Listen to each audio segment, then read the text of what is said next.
है। कि सियासी आलूगी मुझे कंट्रोल नहीं हो रही और एक बार फिर जो है इस्लामाबाद आने की बातें हो रही हैं, तो हालात तो बड़े पेचीदा चल रहे हैं, तो कंट्रोल कैसे किया जाए? देखें आप अपना अब्बास अपना सवाल दुरुस्त करें।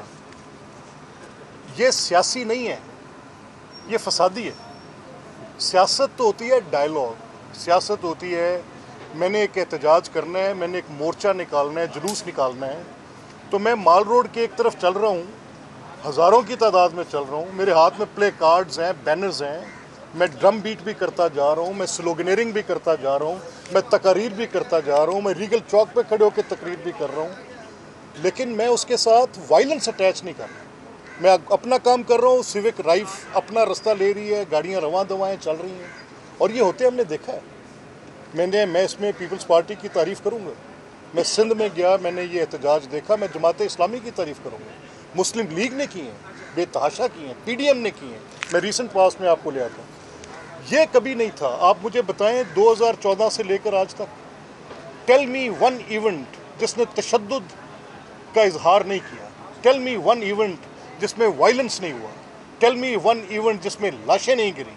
टेल मी वन इवेंट जिसमें प्रोटेस्टर्स की लाशें उठाकर भागने का।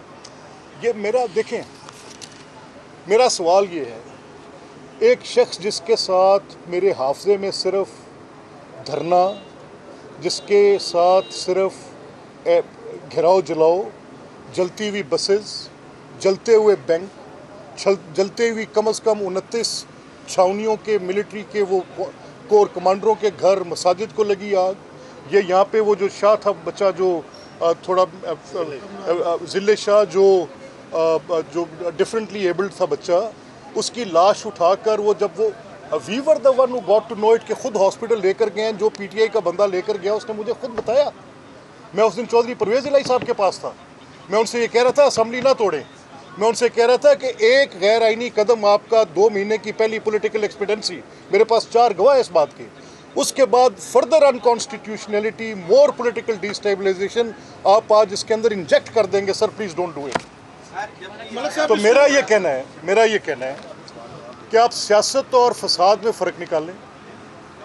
अब आप मुझे बताएं कि वो पिछले 2 दिन से ये जो पीटीआई कह रही है ना कि 11 लाशें हैं, यकीन करें अगर पीटीआई कह रही है तो 1 को 11 किया होगा, जिस हद तक वो झूठ बोलती। ये तो मैं आपको गारंटी कर दूँ।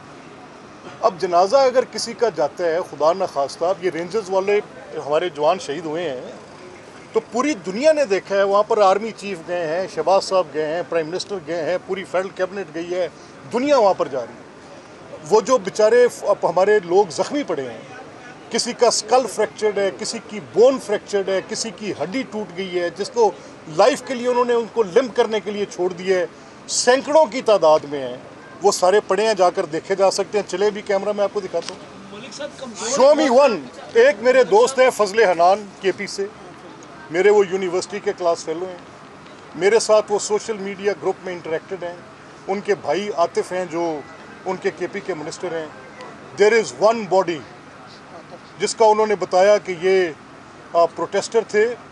और आप मुझे ये बताएं कि कहाँ पर आपने देखा है कि गन्स लेके, कहाँ पर आपने देखा है कि पेट्रोल बॉम्ब्स लेकर, कहाँ पर आपने देखा है कि डंडे उठाकर।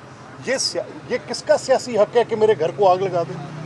मेरे घर को आग लगाने का सियासी हक किसी का हो सकता है?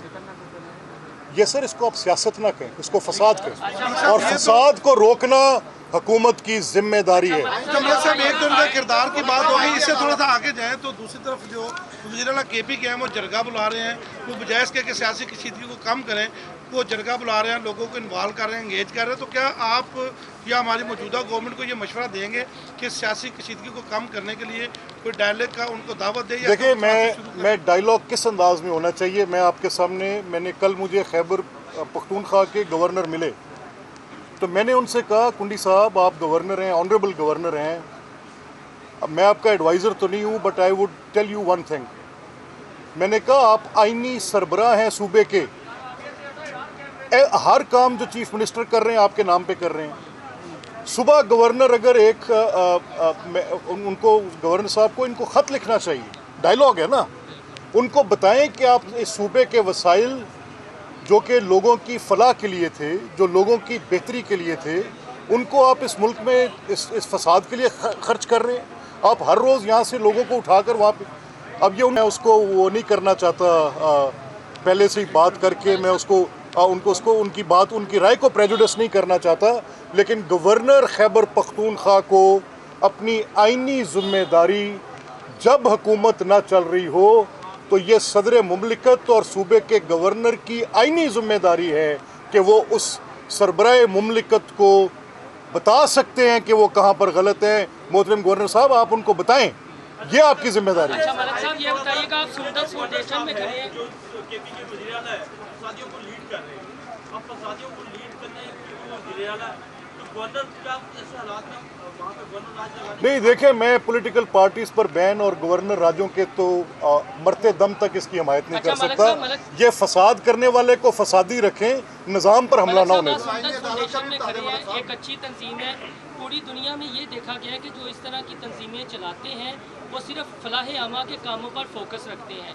हमारे यहाँ पर शौकत खानम क्या बन गया, इसके बाद बागडोर संभाल दी गई। तो आप क्या समझते हैं कि अब जिसका जो काम है उसको वही ड्यूटी दी जाए, ना कि रियासत पर चढ़ दौड़ें और दंगा फसाद और फितने पैदा करें? फॉर सम स्पेसिफिक रीज़न मैं शौकत खानम पे, क्योंकि आपने इसको सुंदस के साथ भी रिलेट करके बात की है, so I won't comment on that. जब ये तय है आईनी अदालत का, देखिए, मैं तो इस असम्बली के वज़ीर आज़म साहब को, बिलावल भुट्टो साहब को, मौलाना फजलुर रहमान साहब को और बिलखसूस आज़म नज़ीर तारिक साहब को और अरकान कौमी असम्बली और सेनेट को मैं मुबारकबाद का मुस्तहिक समझता हूँ कि जिन्होंने स्पाइन शो की, जिन्होंने कम अज़ कम वो इंक्रोचमेंट जो बेसिक स्ट्रक्चर की जजमेंट में सुप्रीम कोर्ट ने आइन का हुलिया बिगाड़ कर अपॉइंटमेंट्स का इख्तियार और रिमूवल का इख्तियार, दैट दे आर द जजेस ऑफ देयर ओन कॉज, ये दुनिया में कहीं नहीं था, वापस असल जगह पर लेकर आए हैं। बाकी इसकी निटी-ग्रिटीज़ चलती रहेंगी।